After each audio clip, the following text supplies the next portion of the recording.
Hi, we're Jake and Emily, the two roaming souls. We travel full-time in our self-converted camper van to create the ultimate travel guides.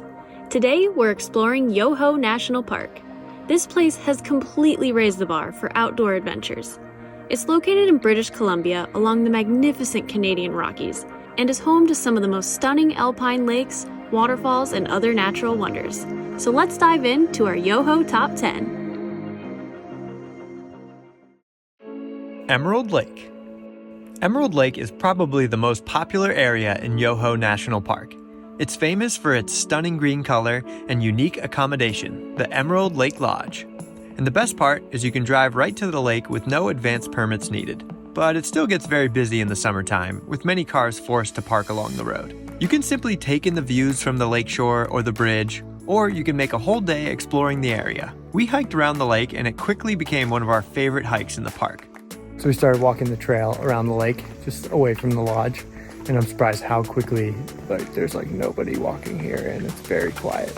We started counterclockwise, hiking past the lodge on a paved path, but it quickly turned to mud, but even with the views of the mountains between the trees, it made it worth it from the start. Once you make it to the other side of the lake, it opens up to a gorgeous meadow. Wow. It's pretty nice on this side too. We were afraid that the views were just way better at the other side of the lake, but once you get to the top of the lake where the water flows in, it's so pretty up here. It's a nice meadow. Finishing the loop on the west side of the lake, we found that the trail is much better maintained. So I would stick to this side of the lake if you're not interested in some muddy trails. We stopped into the restaurant Cilantro On The Lake, whose patio has incredible views. They had one of our favorite local craft beers, and the food was pretty good, but the service was painfully slow. So I would still visit this restaurant for the setting, but I don't think I can recommend it for anything else. If you're looking for another short hike around Emerald Lake, Hamilton Falls is a great little adventure. This short 1.8 kilometer out and back hike begins right at the Emerald Lake parking lot. This small, mysterious waterfall twists its ways through a rocky chute, and it was kind of a nice way to escape the crowds and see yet another beautiful piece of Yoho.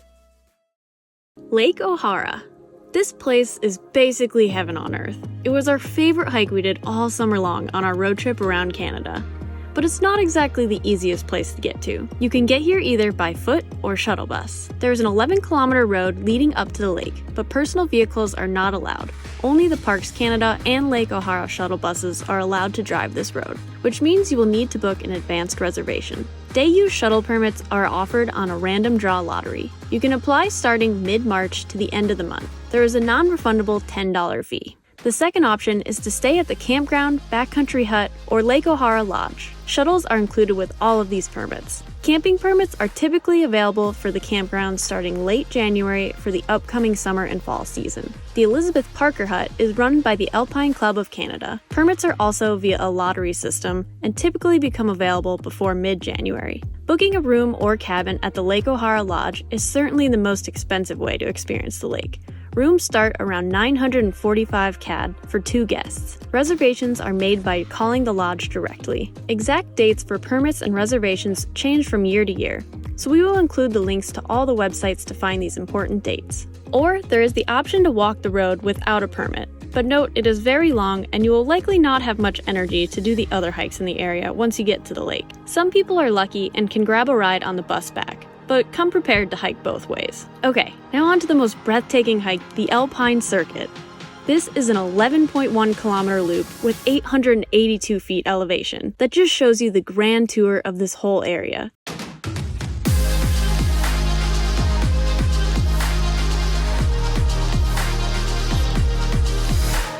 Some of the famous sections along this hike are the Wawaxi Gap, Lake Oisa, and Opabin Plateau. You can shorten this hike many different ways because of the various side trails. We will have another video about this helpful backpacking guide, so be sure to subscribe to our channel to make sure you get a notification for that video. Lake MacArthur.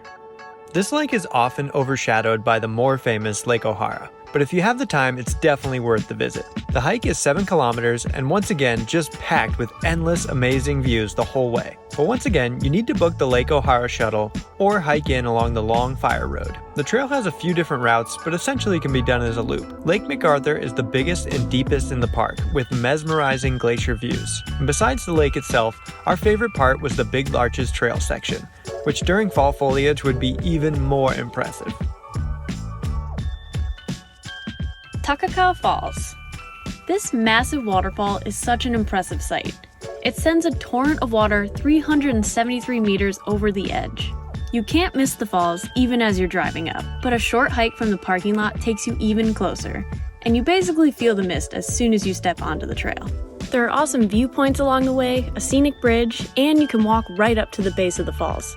But just be prepared to get wet as you walk closer. This is also the trailhead to the famous Ice Line Trail. Along this trail, you will pass more stunning waterfalls, ancient glaciers, and many alpine lakes. The trail is a 20-kilometer loop and climbs 864 meters in elevation, so I'd only suggest this journey for experienced hikers or done as an overnight backpacking trip.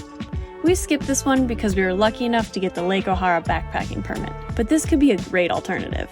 I also want to note the road getting here has some hairpin switchbacks, so it's not suitable for large RVs or trailers. Natural Bridge. This is a famous location where the Kicking Horse River has carved out a tunnel in the bedrock. You actually pass by the parking lot for Natural Bridge on your way up to Emerald Lake, and it's for sure a worthy stop either on your way in or your way out. There is a lookout attached to the parking area, or you can explore the area for a few different perspectives of the Natural Bridge. We did see a few people standing on the bridge, but I'm not sure it's worth the risk with that turbulent water below you. Sherbrook Lake and Paget Peak. Following the trend, Sherbrook Lake is yet another stunning lake you should add to your list. The lake is a greenish blue, and the towering mountains have a very neat texture to them. The hike just to the lake is 2.7 kilometers one way. You can either turn around here or hike along the lake to a waterfall. And the other popular destination is Paget Peak. There are 2 destinations along this route. Most people stop at the fire lookout for a stunning view of Wapta Lake, Kicking Horse Pass, and the surrounding mountains. Or you can summit Paget Peak itself. We chose to hike up to the fire lookout, which is an additional 2.7 kilometers. You only get a tiny glimpse of Sherbrook Lake on the way up. But if you want a truly unobstructed view of Sherbrook Lake, you have to reach the summit of Paget Peak. It's only an additional 1.3 kilometer climb, but it's a challenging incline and the trail turns into a rocky scramble. Wapta Falls. This waterfall completely blew us away. It's not as popular as the others on the list, but it certainly should be on everyone's Yoho bucket list. It's not really like any waterfall we've ever seen. The entire Kicking Horse River plunges over a cliff that's 107 meters wide and 18 meters tall. The raw power of this waterfall is something that you just need to experience in person. The hike starts off pretty flat until you finally climb down to the river floor, but just before descending, there are a few nice lookouts of the falls from above. Once you make it to the bottom, you can explore the misty riverbed and enjoy the views of the mountains in the background. And if you're feeling adventurous, you can hike up the rocky ledge that sits in front of the falls. Don't bring anything that isn't waterproof with you because it will get soaked. I got a little bit wet, but that was probably the most complete rainbow I've ever seen in my life. It was almost a complete circle.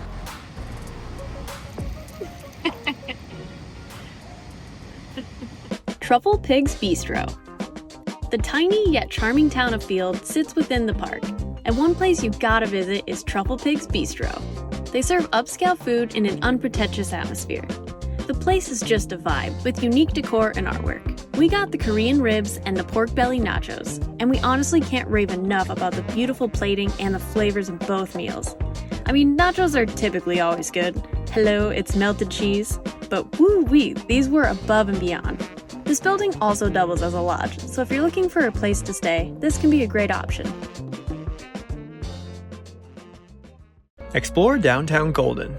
So Golden isn't exactly part of Yoho National Park, but just 30 minutes away, it's a great place to stay, dine, or refuel in between adventures in the park. Golden has quickly become one of our favorite little towns in British Columbia. In true Jake and Emily fashion, we stopped into White Tooth Brewing, whose Blower Pow IPA became our go-to during our time in the area. And then for dinner, we went to Reposados for some inventive and delicious tacos and margaritas. But the town has tons of other little shops, restaurants, and a farmer's market every Wednesday. Some popular activities are a visit to the Bear Refuge, hiking the Golden Sky Bridge, whitewater rafting, the Kicking Horse River, mountain biking, and so much more. Head over to our website, tworoamingsouls.com, to discover tons more info about Yoho National Park. Plus, you'll find a helpful map, where to stay, campsite recommendations, and more. Thanks for coming along on another Two Roaming Souls adventure. Hit the thumbs up button if you enjoyed this video, and be sure to subscribe to never miss our weekly videos. Catch you on the next one!